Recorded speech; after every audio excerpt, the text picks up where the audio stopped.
18 ದಿನಗಳು ನಡೆದಿದ್ದ ಮಹಾಭಾರತ ಯುದ್ಧನ ನಾನು ಒಂದೇ ನಿಮಿಷದಲ್ಲಿ ಮುಗಿಸಬಲ್ಲೆ ಅಂತ ಹೇಳಿದ ವೀರ ಯೋಧ ಯಾರು ಗೊತ್ತಾ?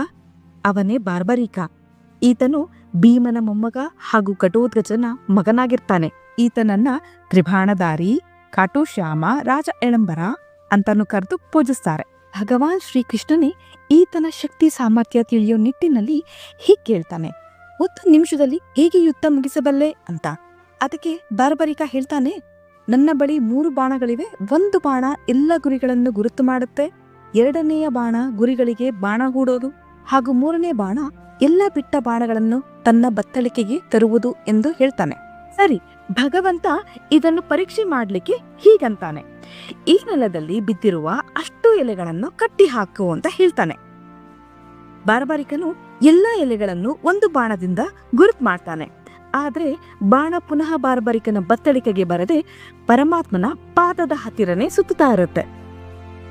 ಬಾಣ ಯಾಕೆ ಹೀಗೆ ಸುತ್ತುತ್ತಿರೋದು ಎಂದು ಭಗವಂತ ಕೇಳಿದ್ದಕ್ಕೆ ಬಾರ್ಬರಿಕನು, ಭಗವಾನ್, ನಿಮ್ಮ ಪಾದದ ಕೆಳಗೆ ಎಲೆ ಇರುವುದು ಹಾಗೂ ಆ ಎಲೆಯನ್ನು ಬಾಣ ಗುರುತು ಮಾಡದ ಹೊರತು ಅದು ಹಿಂದಿರುಗದು ಮತ್ತು ಗುರುತು ಮಾಡುವ ಸಲುವಾಗಿ ಬಾಣ ಪರಮಾತ್ಮನ ಪಾದವನ್ನು ಗಾಯ ಮಾಡಬಹುದು ಅಂತ ಹೇಳ್ತಾನೆ. ಭಗವಂತನಿಗೆ ಅಚ್ಚರಿಯೂ ಅಚ್ಚರಿ.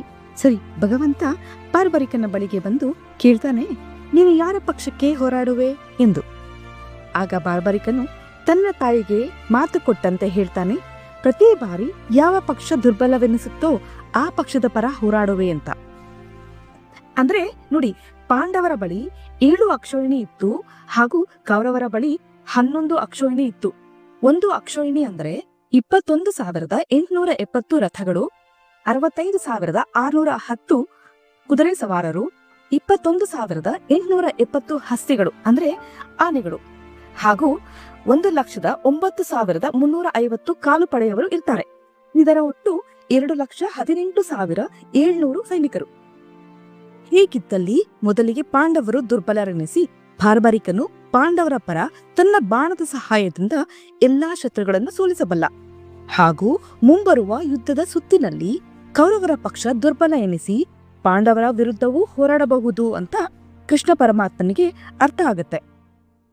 ಭಗವಂತನಿಗೆ ಇದರ ತೀವ್ರತೆ ಹಾಗೂ ಅದರ ಪರಿಣಾಮ ತಿಳಿಯುತ್ತೆ.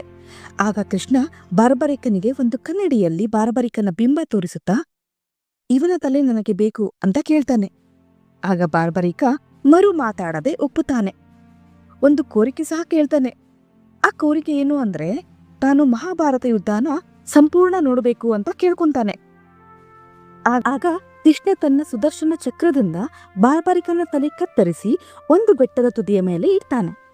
18 ದಿನದ ಮಹಾಭಾರತ ಯುದ್ಧ ಮುಗಿದ್ಮೇಲೆ ಕೃಷ್ಣ ಬಾರ್ಬರಿಕನ ಹತ್ತಿರ ಬಂದು, ನೀನು ಯುದ್ಧದಲ್ಲಿ ಏನ್ ನೋಡ್ದೆ ಅಂತ ಕೇಳಿದಾಗ ಬಾರ್ಬರಿಕ ಹೇಳ್ತಾನೆ, ಯುದ್ಧದ ಮೈದಾನದಲ್ಲಿ ಎಲ್ಲೆಲ್ಲೂ ನಾನು ನೋಡಿದ್ದು ಒಂದೇ, ನಿನ್ನ ಸುದರ್ಶನ ಚಕ್ರ ಮಾತ್ರ. ಅದು ನಿರಂತರವಾಗಿ ತಿರುಗ್ತಿತ್ತು. ಯಾರು ಯಾರನ್ನ ಹೊಡೆದರು ಎಂಬುದು ನನ್ನ ದೃಷ್ಟಿಗೆ ಬಂದಿಲ್ಲ. ಎಲ್ಲೆಡೆ ನಿನ್ನ ರೂಪವನ್ನೇ ನಾನು ಕಂಡೆ. ನೀನು ಎಲ್ಲೆಡೆ ಇದ್ದೆ. ನಿನ್ನಿಂದಲೇ ಶತ್ರು ನಾಶವಾಗುತ್ತಿತ್ತು. ಪಾಂಡವರು ಕೌರವರು ಯುದ್ಧ ಮಾಡುತ್ತಿದ್ದಾರೆ ಎಂಬುದು ನೆಪ. ಆ ಯುದ್ಧವನ್ನು ನಿಜವಾಗಿ ನೀನೊಬ್ಬನೇ ಗೆದ್ದೆ ಕೃಷ್ಣ ಅಂತ ಹೇಳ್ತಾನೆ. ಬಾರ್ಬರಿಕನ ಈ ತ್ಯಾಗಕ್ಕೆ ಕೃಷ್ಣ ತನ್ನ ಹೆಸರನ್ನ ಬಾರ್ಬರಿಕನಿಗೆ ಕೊಟ್ಟ. ನಾನು ಈ ಮೊದಲು ಹೇಳದಂತೆ ಬಾರ್ಬರಿಕನನ್ನು ಕಾಟುಶ್ಯಾಮ ಅಂತ ಈ ಕಾರಣಕ್ಕೇನೆ ಕರೆದು ಪೂಜಿಸೋದು. ಬಾರ್ಬರಿಕನ ಈ ವೀರಗಾಥೆ ನಿಮ್ಮೆಲ್ಲರಿಗೂ ಇಷ್ಟ ಆಯ್ತು ಅಂತ ಅನ್ಕೊಂತೀನಿ. And on a lighter note, Barbarika ಹಾಗೂ ಅವನ ಬಾಣದ ಕತೆ ಕೇಳಿದ್ಮೇಲೆ ನನಗನ್ಸಿದ್ದು, ಬಾರ್ಬರಿಕನಿಗೇನಾದ್ರೂ AI ಟೆಕ್ನಾಲಜಿ ಗೊತ್ತಿತ್ತಾ ಅಂತ. ನಿಮ್ಗೂ ಹಾಗನ್ಸಿದ್ದಲ್ಲಿ ಕಮೆಂಟ್ ಮಾಡಿ. ಹಾಗೆ ನನ್ನ ವಿಡಿಯೋನ ಲೈಕ್ ಮಾಡಿ, ಚಾನಲ್ಗೆ ಸಬ್ಸ್ಕ್ರೈಬ್ ಆಗಿ. ನಮಸ್ತೆ.